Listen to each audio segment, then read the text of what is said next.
৭৭-এর কথা বলছিলাম চন্দনদা, ইন্দিরা গান্ধী প্রধানমন্ত্রী এবং যেভাবে কোথাও ২১শে মার্চ থেকে শুরু করে ডিসেম্বর পর্যন্ত দীর্ঘ সময় ইন্দিরা গান্ধীর নেতৃত্বে তিনি শ্যাম মানিকশকে দায়িত্ব দেন। আমরা ছোট ছোট করে এখনকার জেনারেশন হয়তো তারা টিভি ওয়েব সিরিজ সিনেমায় দেখছে, আমরা কিছু পড়াশোনা করে জেনেছি। দুর্ভাগ্য আমাদের সিলেবাসে, আমরা যখন পড়াশোনা করি পাঠ্যপুস্তক সিলেবাসে এগুলোকে রাখা হয়নি, প্রাধান্য দেওয়া হয়নি।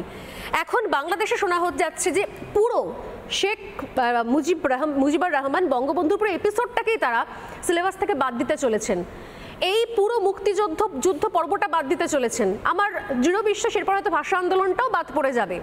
অথচ সেই সময়তে আপনারা জানেন, আপনারা যেহেতু কংগ্রেসের প্রতিনিধিত্ব করছেন, যে কি কঠিন পরিস্থিতি। যখন পূর্বে যুদ্ধ হচ্ছে পশ্চিম ফ্রন্ট, তখন সেখানে সৈন্য কম, সেখানে লাগাতার আক্রমণ চলছে কাশ্মীর থেকে, পাঞ্জাব থেকে, পিএনএস গাজী কিভাবে অপারেশন করা হয়েছে এবং কিভাবে কোন ঠান্ডা মাথায় কোন স্ট্র্যাটেজিক্যালি ইন্দিরা গান্ধী একটা দেশকে সম্পূর্ণ সাহায্য করলেন, ট্রেনিং দিলেন, যুদ্ধ করালেন, স্বাধীন করলেন, ৯৩,০০০ পাক সেনাকে আত্মসমর্পণ করালেন এবং তারপর দেশটাকে বললেন তোমরা স্বাধীন, নিজের মতো করে গণতন্ত্র রাখো, নিজের মতো করে সংবিধান করো। অধিকার করতে চাইলেন না। আজ সেই ইতিহাস মুছে দেওয়ার পথে বাংলাদেশ। তারপরও কংগ্রেসের মুখপাত্ররা বিভিন্ন সময় বিভিন্ন জায়গায় হিন্দু বলতে তাদের আপত্তি, হিন্দু অত্যাচারিত হচ্ছে বলতে আপত্তি, এখনো পর্যন্ত বাংলাদেশের ক্ষেত্রে কড়া অবস্থান নেওয়ার ক্ষেত্রে তাদের আপত্তি। এটা কি দ্বিচারিতা বলবো, নাকি নিছক স্মৃতিভ্রম, নাকি ষড়যন্ত্র, কোনটা বলবো? এই প্রশ্নের উত্তর আপনি দেবেন। আমি জাস্ট আলাপটা করিয়ে দিই আমাদের সঙ্গে যারা রয়েছেন। এই প্রশ্নের উত্তর আমরা চন্দনদার থেকে শোনার আগে আলাপ করে নিই। দীপ সরকার আমাদের সঙ্গে রয়েছেন আজকে গেস্ট হিসেবে, অতিথি হিসেবে, তার প্রশ্ন নেব যদিও সংক্ষেপে। দীপ বর্তমানে যাদবপুর বিশ্ববিদ্যালয়ের গবেষক, আন্তর্জাতিক সম্পর্ক বিভাগের এবং রাষ্ট্রবিজ্ঞানের স্নাতক এবং রাষ্ট্রবিজ্ঞান আন্তর্জাতিক সম্পর্ক বিষয়ে স্নাতকোত্তর। আমাদের সঙ্গে রয়েছেন আদিত্য পল্লে, বাংলা অনার্স নিয়ে পড়াশোনা করেছেন। আদিত্য যাদবপুর থেকেই পড়াশোনা করেছেন। আজকে তারও প্রশ্ন শুনবো আমরা, কারণ ওপারের হিন্দুদের যন্ত্রণা নিয়ে তিনি লেখালেখি করেছেন, পড়াশোনা করেছেন। রয়েছেন রাকেশ সাহানি। রাকেশ একদিকে ব্যবসায়ী, অন্যদিকে তিনি ক্রিকেটার। বেঙ্গল এবং ইউনিভার্সিটিতে তিনি ক্রিকেট খেলেছেন, রঞ্জি ট্রফি প্যানেলেও ছিলেন। এর সঙ্গে ছিলেন ঋতবান সরকার। ঋতবান আইন নিয়ে পড়াশোনা করেছেন, লয়ার, এছাড়াও স্পেশাল পেপার ক্রিমিনোলজি এবং মানবাধিকার, এবং আজকে তিনিও প্রশ্ন করবেন। তাদের প্রশ্নগুলো শুনবো, কিন্তু ওই যে প্রশ্ন রেখে গেলাম, ইন্দিরা গান্ধীর অবদান, ইতিহাস এবং বাংলাদেশের বর্তমান পরিস্থিতিতে কংগ্রেসের বর্তমান সময় বিভিন্ন বক্তব্য, অবস্থান, কি বলবেন? ধন্যবাদ স্বর্ণালী, এবং আরও বেশি ধন্যবাদ আমি প্রাপ্য মনে করি রুদ্র এবং বিমলদা। তার প্রধান কারণ, একটা পার্সপেক্টিভ বা একটা আইডিয়া তৈরি করার ক্ষেত্রে যদি আমরা একই ফোকাল পয়েন্ট থেকে দেখবার চেষ্টা করি, তাহলে যেটা আমরা অস্বীকার করব ঐতিহাসিক মুহূর্তের বিভিন্ন ঘটে চলা অঙ্গ, ঘটনা এবং তার দৃষ্টিভঙ্গি। তুমি এক্স্যাক্টলি যে প্রশ্নটা করেছো, সেই প্রশ্নটা বাংলাদেশ স্বাধীনতাকে ঘিরে, এবং খুব স্বাভাবিক অর্থে সারা ভারতবর্ষের মানুষ জানেন বাংলাদেশের মানুষ সহ কীভাবে, কার রক্তের বিনিময়, কাদের কণ্ঠস্বরের বিনিময় এবং কাদের লড়াইয়ের বিনিময় বা সাহায্যের বিনিময় এই বাংলাদেশ তৈরি হয়েছিল।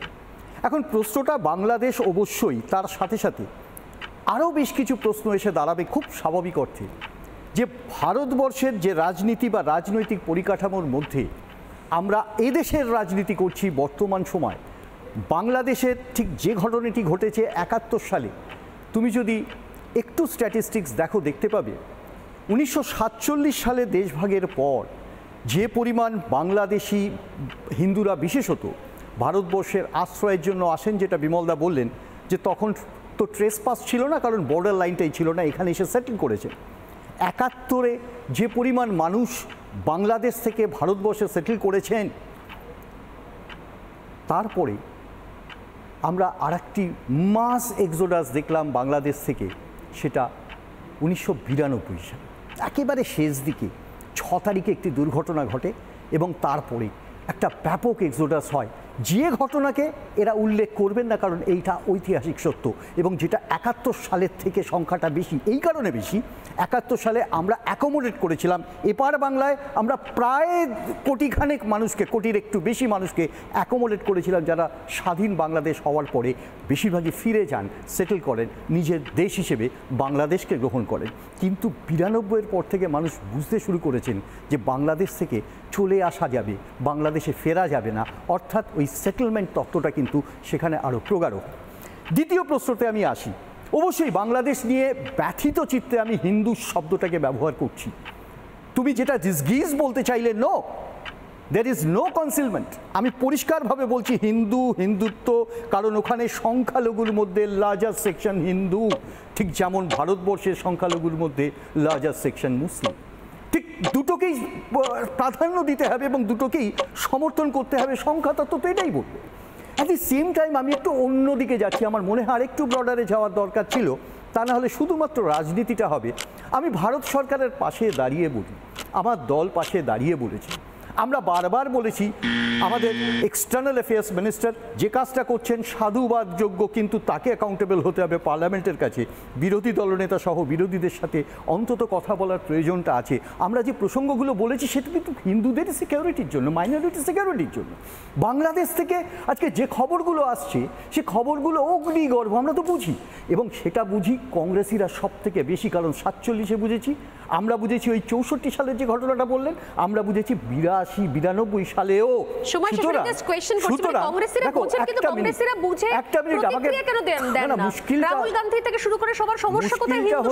আমি তোমাকে বারবার বলি, যখন ঘটনাটি ঘটে অগস্ট মাসের 11 তারিখের খবরটা তুমি দেখে নিও, যখন সবে শুরু হচ্ছে, বা ইনফ্যাক্ট তখন শুরু হয়নি।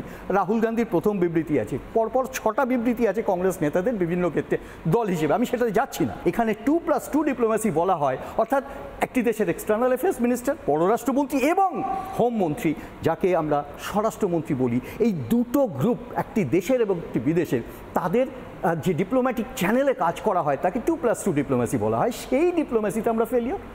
আমার প্রশ্ন হচ্ছে এই ফেলিওরের জায়গাটা কোথায়? এত বড় কোয়েশ্চেনটা কেন? ধরো সার্ক, ধরো বিমস্টেক, ধরো রিম অ্যাসোসিয়েশন, ধরো কমনওয়েলথ, আমরা কাউকে অ্যাপ্রোচ করেছি? Let us openly challenge this. আমরা সরকারকে অ্যাডভাইস করছি, আমরা কাউকে বলেছি আচ্ছা আমরা ইন্টারন্যাশনাল ফোরাম রাখি কেন? এই আলোচনার কোনো দ্বার আমরা খুলেছি? আমার অ্যাডমিনিস্ট্রেশন ফেলিওর নয়, আমি এখানে বলবো না। ওই ন্যারেশনটা আমি এখানে দাঁড়িয়ে হঠাৎ বিরোধী দলনেতা বনগায় গিয়ে আটকে দেবো, মাইট ইজ রাইট, আটকে দেবো, বাংলাদেশের ট্রাক যাবে না, বাংলাদেশে রুগী ঢুকতে পারবে না এখানে। আচ্ছা, এটা কখনো শান্তিপূর্ণ রিলেশনশিপের সহাবস্থান? আমার বুঝতে হবে আমার কেন্দ্রীয় সরকার লেড বাই বিজেপি এটাকে অ্যাকসেপ্ট করছেন, তাদের নীতি কি সেটা?